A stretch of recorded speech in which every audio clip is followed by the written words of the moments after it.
drugs, jerking off and hookers, pornography. But it's part of what makes this country great, and don't you forget that. I realized that one night when I was 22 years old. I was living in Vegas and I was doing acid.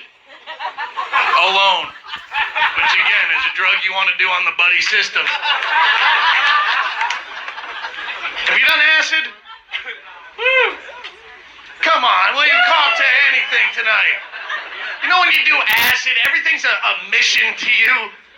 You know, if you just want to get your cigarettes off the coffee table, it's a mission. You have to focus all your energies. It consumes every thought till you complete it.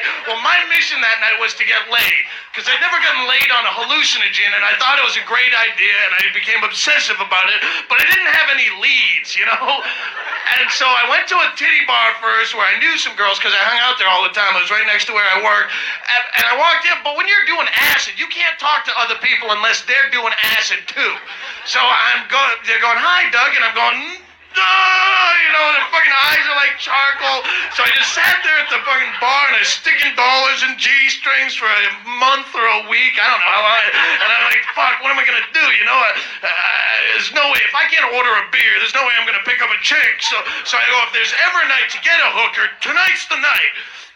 But I couldn't because I started driving up and down Fremont Street and I was flying so hard that I couldn't look from the road to the sidewalk because it would trail so badly. There was one big blur and I'm like, oh, fuck, you know? And I'm starting to get that acid anxiety, my chest pounding. I'm like, focus on the road, just fucking focus on the road. And now I'm hoping a hooker will dart out in front of the car like a deer. I can hit her and run out and fuck her real quick. I don't know what I'm thinking. I'm blown out of my fucking gourd. So I parked the car. I'm like, what am I gonna do? What am I doing? This is all going wrong.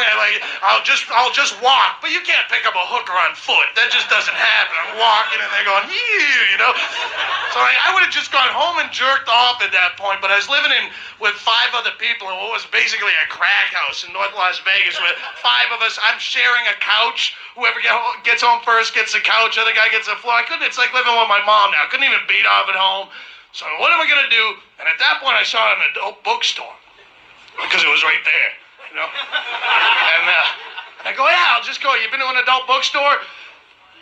Fucking asshole. Told you I got blown by a guy and you won't cop to a fucking dirty magazine?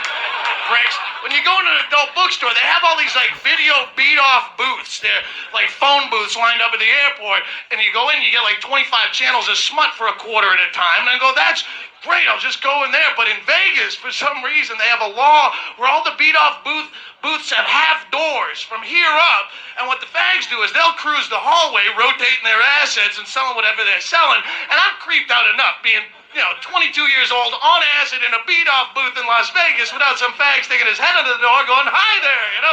Ah! So I went up to the guy at the front desk, and I don't know what the words were specifically, but something to the effect of, I'm trying to beat my meat in here, and the fags are giving me the creeps. What do I do? He said for $5, you can rent a private booth with a full door. You pick your movie out of a catalog. He didn't finish the sentence. I gave him $5. There you go, $5. And I went and I picked my movie, and I went into that booth, and I jerked off like a retarded ape in a cage for the duration of that. I saw the credits of that movie, and I walked out mission complete into that downtown Las Vegas sky with the lights flashing, and it was one of those acid epiphanies. You know, at one point in the trip, everything becomes so clear to you, and I went, man, it just cost me $5 to beat my own meat. What a country! What other country in the world could find a way to charge you $5 to beat your own? This is my own God-given meat that I beat for free on a daily basis, and somehow the USA has found a way to siphon $5 from my pocket to do it. God bless the United States of America, and God bless you people. Good night.